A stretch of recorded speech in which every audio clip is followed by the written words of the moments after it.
4 o'clock. First thing on the agenda for today is approval of the meeting minutes from the March 5th meeting.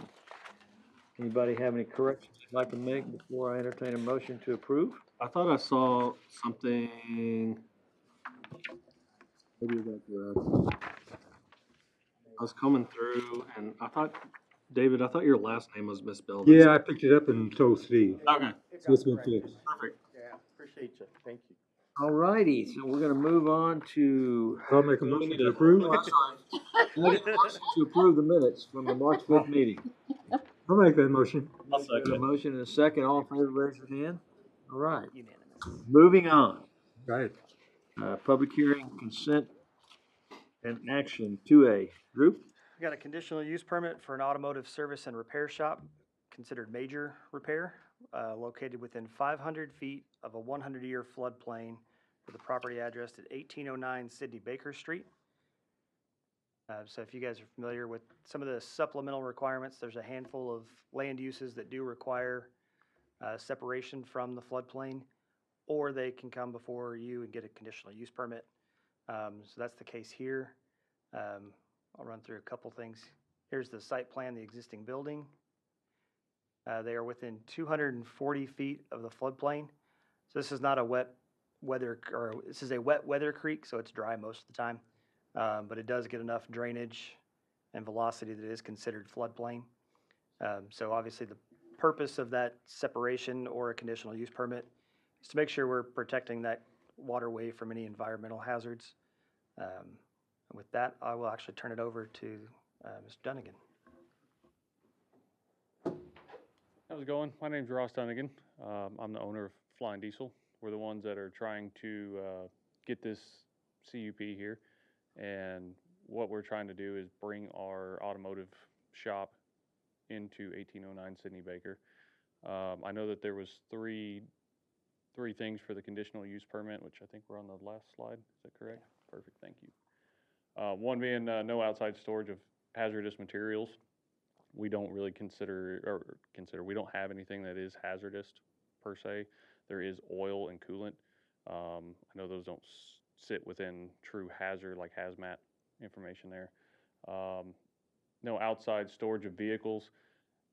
Mainly being we won't have any vehicle storage per se. Our customers' vehicles will be parked in the parking lots and in the back portion, but we won't store any vehicles on site per se, long term. And then the third one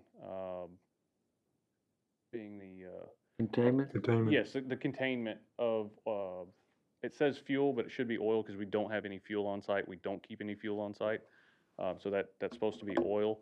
We do have in our site plan a concrete section outside where our tote will sit in that will hold the oil, the used oil. I think there's a 8-inch curb all the way up and around it. Is this a concrete? Yes, this is concrete. And this is located in the back? Yes, in the back, there's a parking lot back there. It will be butted up next to the building, so all four sides will be concrete. There will be there's a back loading dock area that it will be butted up to. So the back side will be a tall concrete wall, and then the front portion will be at minimum 8 inches. We're looking at doing it actually bigger. Anybody have any questions? I had one then, based on what you just said, the paragraph that talks about the main shop area with a possible fuel storage. It's not fuel. No, sir. It is Okay. not fuel. We Okay. do not keep any fuel on site.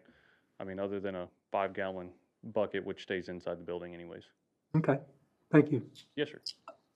Anybody else have any questions? I mean, I have a couple of, you're, on an average basis, your customer vehicles that you're gonna have stored in the back side, the back parking lot or the back area of the property, how many would you say on an average basis would be? That ranges just depending on how fast we can get them in and out, but anywhere from normally right now 30 to 60. I think there was another question I was gonna ask you about. Everything you do is inside the building? Yes, sir. Only Yes, thing- sir. There's no outside work on vehicles. Okay. Everything is contained inside. So really, if there's any major spill or anything from a vehicle that would be inside while it's being And worked. you're set up for, you know, for your oil changes or whatever you're doing, you're set up with your containment, what your containers inside your building, when you're pulling fluid out of a vehicle, you have containers that goes into? Yes, sir.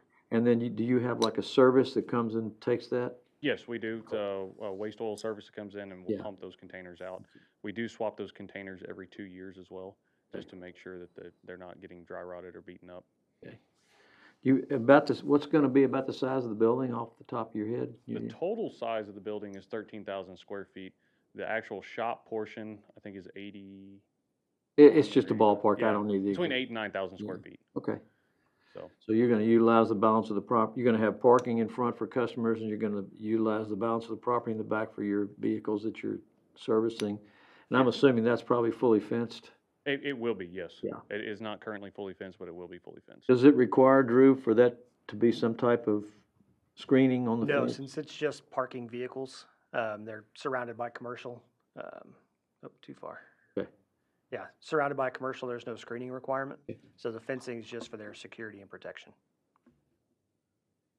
I do have a question. So I guess it's kind of a generalized question for the sake of education here. When we're putting something into play that is so many feet within a floodplain, obviously we're not wanting chemicals and things to get into our drinking Absolutely. water.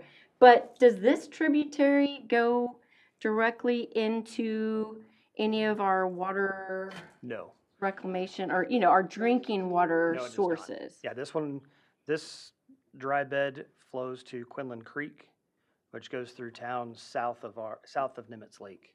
Okay, so no matter what, I mean, we're Yeah, we're not getting into drinking water. perfect. Um, Okay, And the reason we have it in the code is just to look at case by case with the conditions. What's the impact this business may have if there was an event? And are we mitigating those issues? So with those conditions, again, no outside storage of hazardous materials. They don't have any that qualify as hazardous anyway, but just making sure we're covering that. I would recommend we change number 2 to no working on vehicles outside the building. Obviously, they are gonna have customer vehicles stored, but those are be put together, not in parts and pieces. Yeah, And that's, then- I mean, you're, That's good. you're just storing, but you're not working on the building, the vehicles outside, right? No, sir, Yeah, no. so that wouldn't be a problem for you. No, we're trying to AC that shop portion so our guys are comfortable. They don't want to work outside. From what I could see from when I drove out there and from your website, your building was very attractive. The Thank front of you. your building was very, very well presented, which, since this is a Sidney Baker front building, that's probably something that Yeah. is beneficial. And we're trying to make it even better. That's very good. Good. Any other questions or I will say concerns? too, we do have, it's not required per the amount of gallons that we store there, but we still do have a spill prevention plan as well. Great, So we keep floor dry, our mops, brooms, stuff like that, to be able to sweep anything up if there is a spill as well. how long have you been out there, where you are now? Where I'm at right now, I've been there for 4 years, and then we were at the airport before that. Yeah. I read your website a little bit about your history and what your plan and what your dreams and everything were. It's pretty cool. Thank you, thank you, You've appreciate done a that. very good job. I greatly appreciate that. Any other questions? If there's no other questions, Make a motion to approve. Wait, wait a minute, we have to open the public Yeah. hearing. Excuse me. I'll go Excuse through me. the rest of my staff report and we'll Oh, do a quick okay. public hearing. Okay, We are not changing the zoning, so there's no real change there. It is just the conditional use permit. Again, those 3 conditions, amending number 2 to no work on vehicles outside of the building. With that, staff recommends it. And number 3, changing to Oh, yes, oil. Thank you. yeah. Yep. We don't have any, I'm gonna open the public hearing on this at 4:09. We don't have any speakers, correct? Does anyone wish to speak? If not, I'm gonna close the public hearing at 4:09, and now, we've gone through the public hearing phase. I'll entertain a motion to approve the conditional use permit under the conditions that have been stated in front of us. I'll try again. We have a motion to approve. Do we have a second? I'll second. We have a motion and a second. All in favor, raise your hand. All right, your motion to approve. Wish you great luck. Thank you all. And this will go to city council in May. Yes, you have one more step. That's go through city council. And then our Uh, next meeting is May 7th. I know we have 2 cases, and the deadline is tomorrow. So I don't know of any other cases pending, so we'll for sure have 2 next month. Anybody else have anything they want to add, or? If not, then we will be adjourned. Appreciate staff. Guy, you